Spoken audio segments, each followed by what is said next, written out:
Diddy could be facing life in prison over his RICO charge alone. Everybody's forgetting about the RICO charge that Diddy is looking at. This trial is coming up fast and furious, and we keep talking about the assaults and things of that nature, and the fact that the government may have trouble because they may not be able to prove coercion. That's the least of dude's concerns. We tend to forget that the RICO, the Uncle RICO charge, is the scariest thing that he's looking at. RICO, the Racketeer Influence Corrupt Organization Act. First, you have to understand the federal sentencing guideline chart. Put it up. Boom. This is the federal sentencing guidelines chart. There's a bunch of numbers. On the left side of the chart is if you have no criminal record. Let's assume Sean Combs has no criminal record at this point in time. He's on the left side of the chart. You start out with RICO. Does Diddy have a criminal record? I remember Diddy going to jail for, all right, so it's two things that were public. I'm not sure whether he went to jail. He orchestrated some type of party back in college because he did something and a whole bunch of people got killed. I don't think he went to jail, but then another time allegedly hit somebody in the head with a kettlebell because he got into it with a coach. I don't know if he went to jail for that either. So I'm not exactly sure. And the Shine incident, he did not go to jail for that because Shine took the rap. So yeah, I don't think he has a criminal record. As you look at RICO, RICO starts with a level 19, a base offense level of 19. So that's where he starts at RICO. You're like, that's not that bad. You look at 19. And these are in terms of months of how much time somebody's looking at. However, to prove RICO, you must prove what are called two predicate offenses, at least two predicate offenses. The federal government has said that Diddy has been involved in bribery, witness intimidation, sexual assault, arson, kidnapping. So the base offense level of kidnapping is level 32. If you read the RICO statute, here it is up here, it says you take which one will give you the higher penalty. So we start.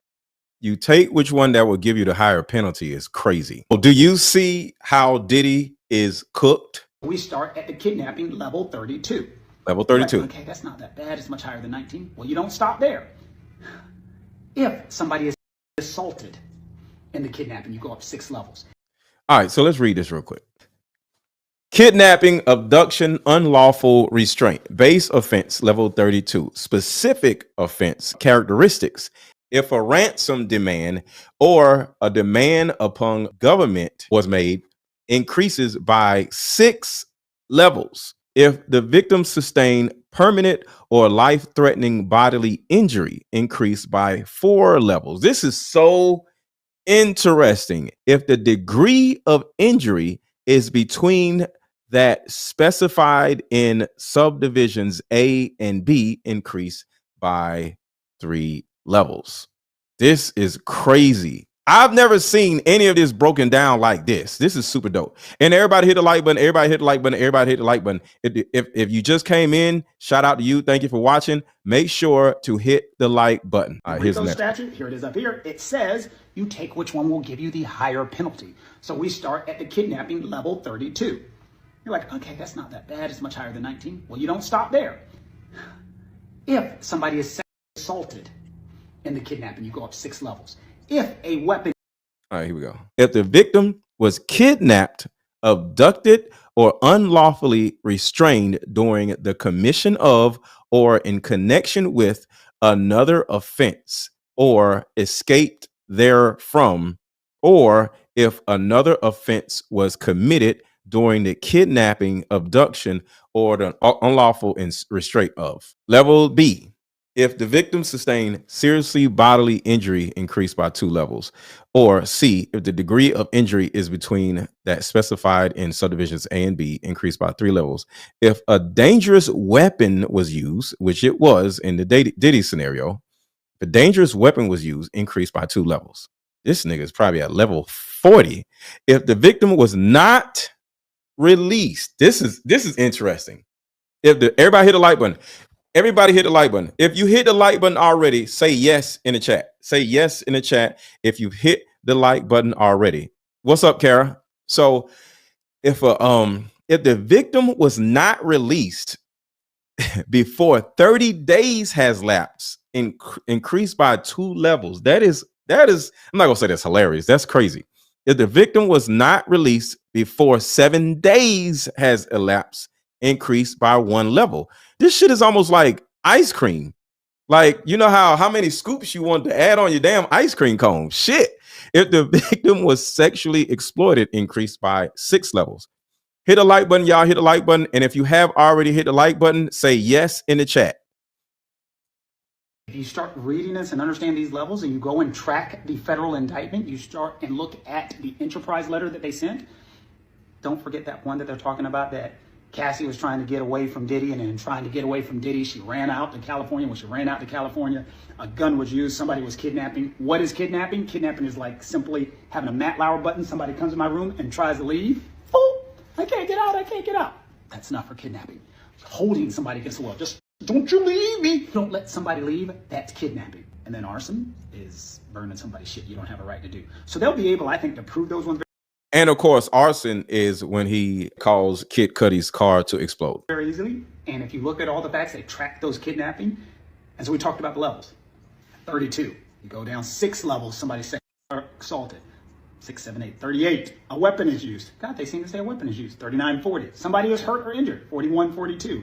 And then there's something called the role enhancement. If you are the leader, if you are the Tony Soprano of this RICO organization, if you are the leader of that organization, you get an. So right here is the reason why I don't understand how and why Young Thug was sent home, because he admitted to the role enhancement part. So the reason why we're here is because this specific stipulation of role enhancement. What's up, Moeezy? What's up, Renee? Role enhancement, meaning if you're the leader, it means you're done. So why is Young Thug at home then, if that's the case? He was the leader and he pled guilty to being the leader. If you are the leader of that organization, you get an additional 4th level role enhancement. The chart only goes down so far. Damn. And so again, shout out to Khadijah. She made it clear to notice that everybody's talking about the sexual assault, which is a problem. Do not get me wrong. In my 7 years of coaching women, the number one thing that I hear in my coaching sessions is her issue or tumultuous relationship with her mother. So what I've done is come out with a card game that will actually help mothers and daughters come back together. We have to get to the source of a woman's pain, her inadequacies, her insecurities, and heal that little girl inside of her before she goes out in the world as a woman. I call Like Mother, Like Daughter therapy in a box. Therapy in a box is 50 questions for the daughter to ask the mother, questions that you always wanted to ask. And it's also 50 questions for the mother to ask the daughter. But when you're able to ask the questions that you always wanted to ask to your mother without her getting upset, without her pulling rank on you, the lines of communication are now open. When women are finally able to forgive their mother, relationships outside of the household would then blossom. Because for most women, there's a hurt little girl inside of her that never had an opportunity to be seen or heard. But all that stops when you buy my new Like Mother, Like Daughter card game. Order it now. The link is under this video. Click the link and let's start healing. Mother's Day is less than 30 days away. So what are you waiting for? I have gotten a lot of people that said they bought the card game, but now they're confused or worried about their mothers rejecting them by saying, hey, mom, can we play this mother-daughter card game? It will bring us closer. And then they actually have, let me know that there's a certain amount of fear where they're like, yo, I don't want to get rejected again by my mother.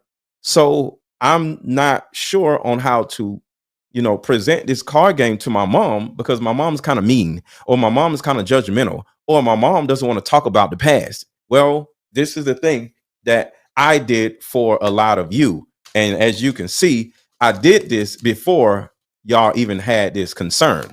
There are 2 card games.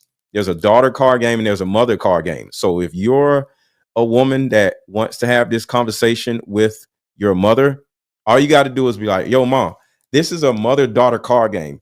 Here's the mother deck and I have the daughter deck. Just check out the questions and let me know what you think. And if you want to know what questions are in my deck, just ask me and then we'll play the game. But if you don't want to play the game, it's okay.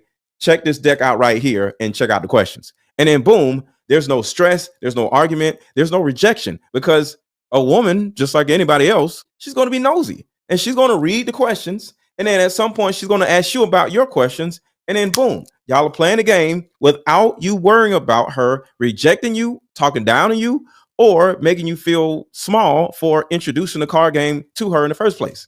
So for anybody who is apprehensive of playing this card game with their mother, no matter who or what type of mother you have, I thought ahead for you. So buy the card game, regardless of what you feel, and I promise you, it will work out. Even if he beats that, and they can prove the arson, and they can prove the kidnapping, they only know those two. And let's say they prove the arson and they prove the bribery, or the arson and the witness intimidation. You still go higher.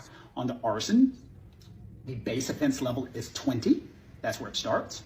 And then So base level at 20. Damn, we at 20.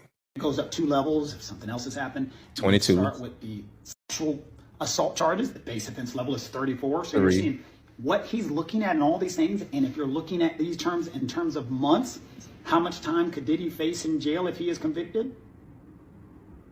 All of it.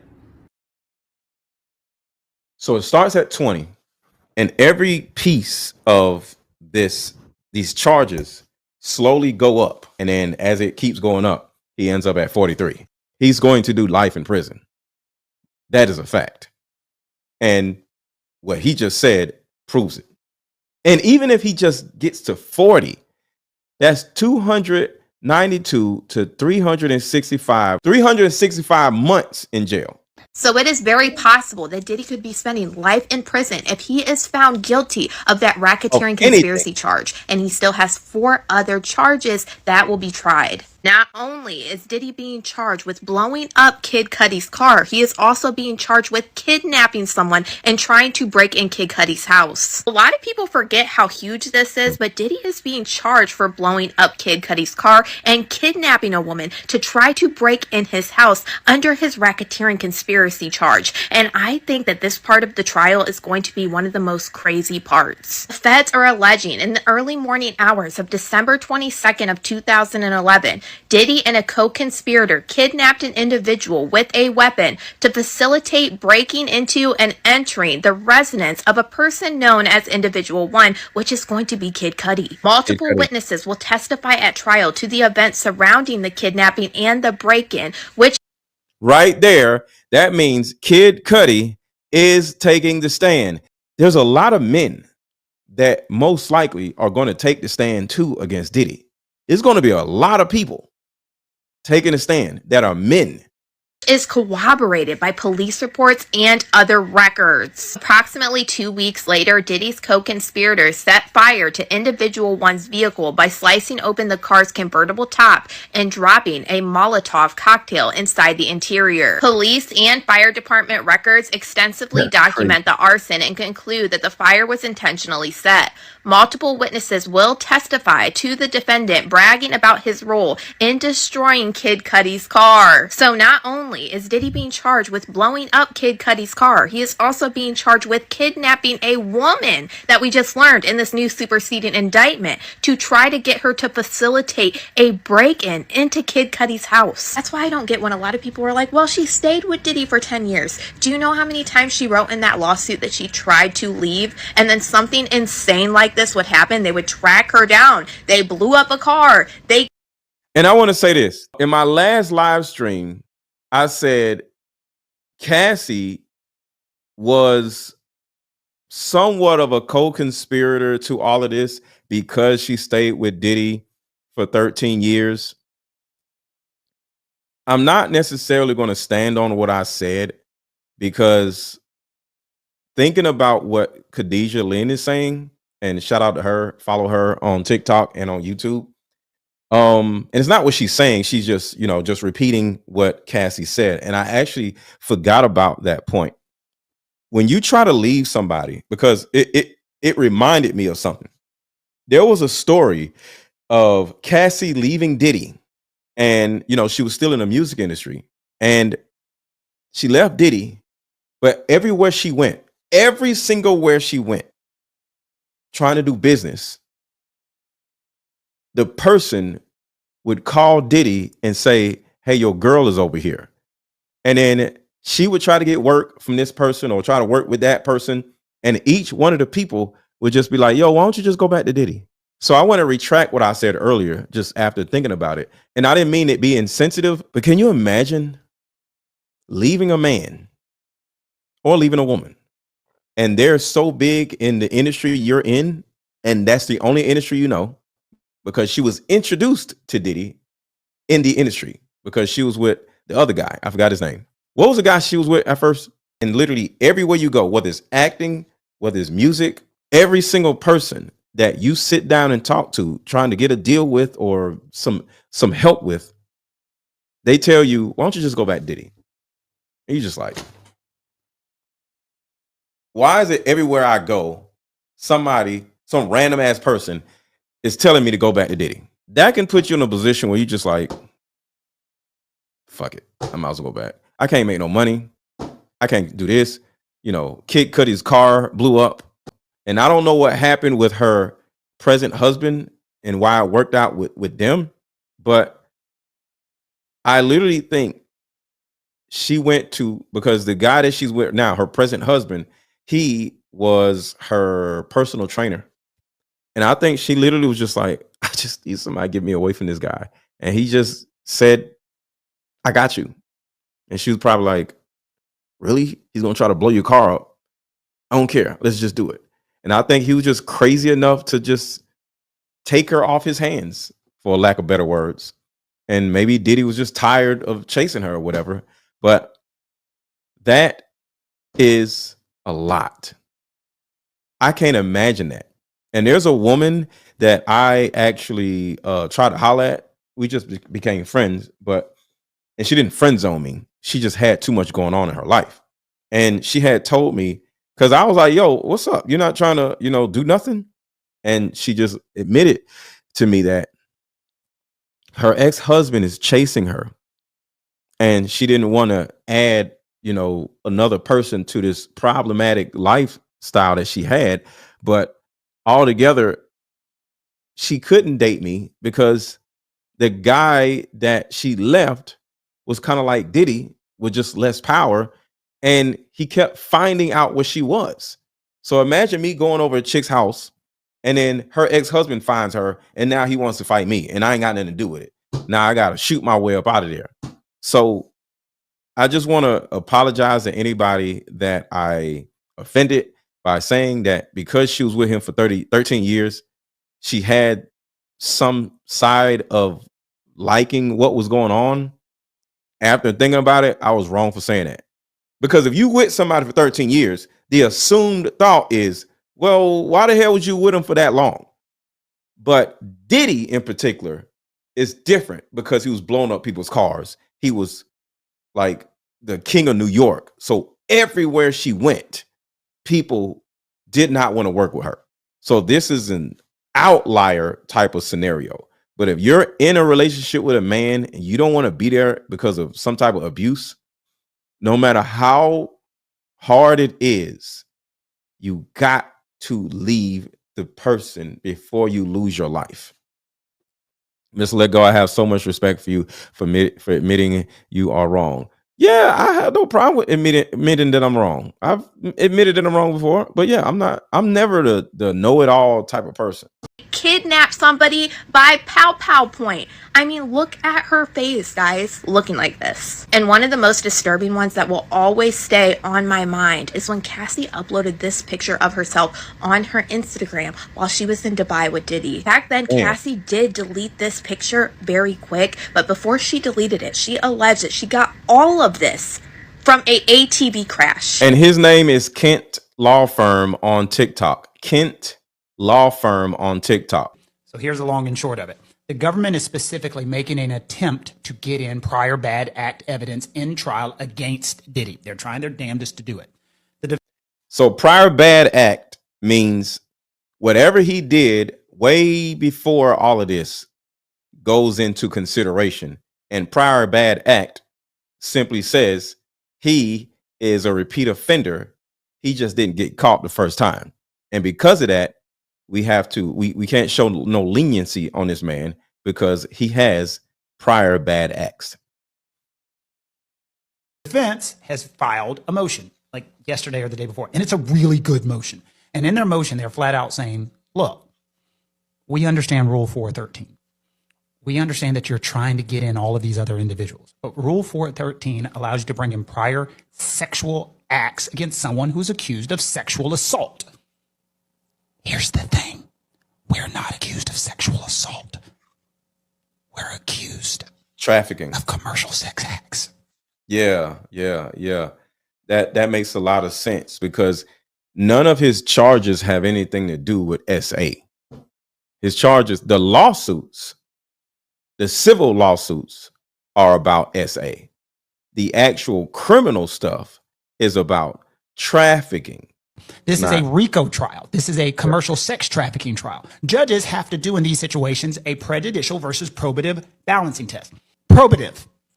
Is it something that the jury needs to know or could know? Could it help them render a decision? Well, if Diddy pulled a girl's hair in middle school in the 5th grade, well, that's probative. But is it so probative not to be prejudicial at all? We want to bring in sexual assault stuff against him. We want to bring in other victims against him. But what is fascinating is if you read the rationale why.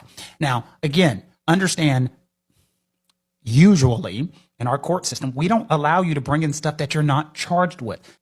Here, the defendants, and they blot it out, are probative for a significant reason. Each testifying non-statutory victim makes more plausible, listen to this, the testimony of victim 3 and victim 4. Indeed, this is why Congress passed Rule 413, because sexual assault cases often rest on the credibility of the victims, and knowledge that the defendant has committed sexual assaults on other occasions is frequently critical in assessing the relative plausibility of these claims. As in many sexual assault cases, the defendant was alone with victim 3 and victim 4 when he assaulted them. Victim testimony is at the heart of this trial, and for that reason, the government expects that the defendant will attack the credibility of the testifying victims to claims of fabrications, motive to lie, mistake, and faulty memory. Evidence of other sexual assaults by the defendant answers those attacks, lending credibility to victims behind the similar accounts. The fuck? Think about it. They are literally saying the exact thing that we says the law should stop. The government is flat out put it in writing. Hey man, we're going to put somebody who says something happens and they're going to be attacked and their credibility may be called in question. So to show that they're credible, we're going to talk about stuff that he did a long time ago. That's crazy. Yeah, so those are the two filings. The defense has filed saying this shit should not be allowed in there because it's not fair. And the prosecutor has rebutted it and says, yeah, we know. Take that. Hey, how about we meet up at a coffee shop and play this fun dating card game? We'll have fun and see if we're compatible all at the same time. Ooh, what's the name of the game? It's called Deeper Discussions. I'm down. Okay, meet you at 6. Fellas, buy this card game. Ladies, buy this card game. Buy about 2 or 3 card games. The main reason why people can't stay together isn't because they don't like each other no more. It's actually because their present family issues come up or their past family issues come up. But when you play Deeper Discussions, you'll be able to understand a person's family issues up front. This game can be played with either 2 people or an entire group. So have fun. Deeper Discussions Dating Edition. Again, these cards are good for vetting a potential boyfriend, a potential girlfriend, a potential husband, a potential wife. The texture of these cards are so soft and silky, by the way. Like they ain't gonna get really wore out. durable. A dating card game for introverts who have a hard time asking the much needed compatibility questions. Deeper Discussions, the card game.